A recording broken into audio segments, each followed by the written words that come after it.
முடக்கத்தான் இட்லி, வல்லாரை இட்லி, தூதுவளை இட்லி, செம்பருத்தி தோசையும் போட்டுறோம் நாங்கள். ஆவாரம் பூ தோசை, அப்புறம் பிரண்டை தோசை, நாவல் பழக்கொட்டை டீ சாப்பிட்றாங்க, சங்குப்பூ டீ, பன்னீர் பூ டீ.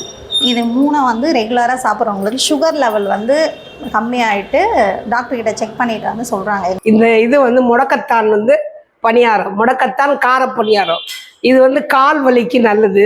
இதெல்லாம் நல்லாவும் இருக்கு, நேச்சுரலா இருக்கு. இதை வரவேற்கத்தக்க உணவு. ஸ்பெசிஃபிக்காக இங்கே சொல்லணும்னா ஒரு டீ கொடுப்பாங்க. அது ரத்தத்தை பியூர் பண்ணும்.